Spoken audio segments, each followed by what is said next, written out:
Hi guys, welcome back to Meant for Greater. In this video, we wrap up our reading of Neville Goddard's book, At Your Command. I would really encourage you to go back and listen to all the videos. I'll probably put them into a playlist for easy listening, but I'll also link them down below in the description. Before we start, if you would give this video a thumbs up, it really helps with YouTube pushing my videos out to more people. So if you like these and want to see more, go ahead and hit the like button. Also, we've been dropping some really good videos lately, so if you want to be the first to watch, subscribe, hit that notification bell so you will be alerted every time we drop a new video. Okay, picking up where we left off, let's jump right back into At Your Command. He just finished saying that if you want to bring into your life greater things, you must launch into deeper waters because the fish you desire to catch cannot survive in the shallow waters of your current beliefs. The things desired before you shoved off from the shores of limitation are the fish you are going to catch in this deep. Because you have lost all consciousness of your problems and barriers, it is now the easiest thing in the world to feel yourself to be one with the things desired. Because I am, your consciousness, is the resurrection and the life, you must attach this resurrecting power that you are the thing you desired if you would make it appear and live in your world. Now you begin to assume the nature of the thing desired by feeling, I am wealthy, I am free, I am strong. When these feels are fixed within yourself, your formless being will take upon itself the forms of the things you felt. You become crucified upon the feelings of wealth, freedom, and strength. Remain buried in the stillness of these convictions. Then, as a thief in the night, and when you least expect it, these qualities will be resurrected in your world as living realities. So he had spoken last about meditation. The meditation he suggests is simply letting go of everything in your physical reality and just focusing on the awareness of being. In this last paragraph, he says that once we have lost all consciousness of our problems and barriers, then we have a clean slate to build on. Once we have that clean slate, we can illustrate our desired life or attributes. This is probably one of the most difficult things for people to do. I know for myself it's hard because I have a hard time quieting my mind, but through consistent practice and discipline, we can achieve this. This is not something that is unique only to certain people. This is a skill that can be learned. We continue. The world shall touch you and see that you are flesh and blood, for you shall begin to bear fruit of the nature of these qualities newly appropriated. This is the art of successful fishing for the manifestations of life.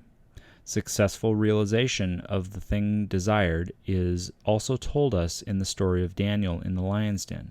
Here it is recorded that Daniel, while in the lion's den, turned his back upon the lions and looked towards the light coming from above. That the lions remained powerless, and Daniel's faith in his God saved him. This also is your story, and you too must do as Daniel did. If you found yourself in a lion's den, you would have no other concern but lions.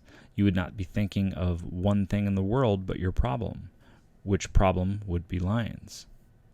Yet you are told that Daniel turned his back upon them and looked toward the light that was his God. If you would follow the example of Daniel, we would, while imprisoned within the den of poverty or sickness, take our attention away from our problems of debts or sickness and dwell upon the thing we seek. This is such a great comparison, guys. If we focus on our problems, they will consume us. I want to address something that I've heard arise when there's any talk like this. Some people say, are we just supposed to pretend that our problems don't exist? That's absurd. Yes and no. Using the example of Daniel in the lion's den, he didn't ignore the fact that there were lions that were hungry. He was well aware he was in a lion's den. However, he didn't dwell upon the problem and focused instead on what he wanted. In the same way, we can certainly acknowledge that we have problems at the same time not having a woe is me attitude and rather focusing on the things that we do want that do not involve having those problems. I hope that makes sense. If we do not look back in consciousness to our problems, but continue in faith, believing ourselves to be that which we seek, we too will find our prison walls open and the things sought, yes, whatsoever things, realized. Another story is told us of the widow and the 3 drops of oil. The prophet asked the widow, "What have ye in your house?" And she replied, 3 drops of oil. He then said to her, Go borrow vessels. Close the door after ye have returned into your house, and begin to pour. And she poured from 3 drops of oil into all the borrowed vessels, filling them to capacity with oil remaining. You, the reader, are this widow. You have not a husband to impregnate you or make you fruitful, for a widow is a barren state. Your awareness is now the Lord, or the prophet that has become your husband. Follow the example of the widow who, instead of recognizing an emptiness or nothingness, recognized the something, 3 drops of oil. Then the command to her, go within and shut the door, that is, shut the door of the senses that tell you that of the empty measures, the debts, the problems. When you have taken your attention away completely by shutting out the evidence of the sense, begin to feel the joy, symbolized by oil, of having received the things desired. When the agreement is established within you so that all doubts and fears have passed away, then you, too, will fill all the empty measures of your life and will have an abundance running over. And guys, this is where the meditation comes into play. Like he said, shut the door of your senses that tell you of your problems. Recognition is the power that conjures in the world. Every state that you have ever recognized, you have embodied. That which you are recognizing as true of yourself today is that which you are experiencing. So be as the widow and recognize joy, no matter how little the beginnings of recognition, and you will be generously rewarded. For the world is a magnified mirror, magnifying everything that you are conscious of being. I am the Lord, the God which has brought thee out of the land of Egypt, out of the house of bondage. Thou shalt have no other gods before me. What a glorious revelation, your awareness now revealed as the Lord thy God.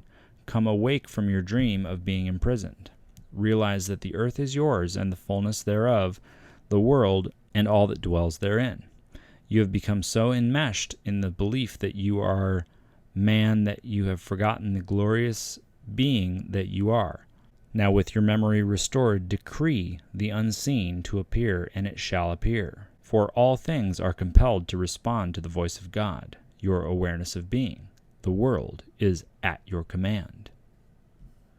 That is it, guys. That is At Your Command by Neville Goddard. This was Neville's first book, and I think it's a great introduction into his work if you're unfamiliar. He has many recorded lectures available on YouTube, uploaded by people sharing his work. He wrote several books and will continue to read through them as time goes on. There are a lot of books that I'd like to get to, so we may alternate, but we'll see how it all plays out. This will conclude our series on this book. If you enjoyed it, please drop me a comment down below.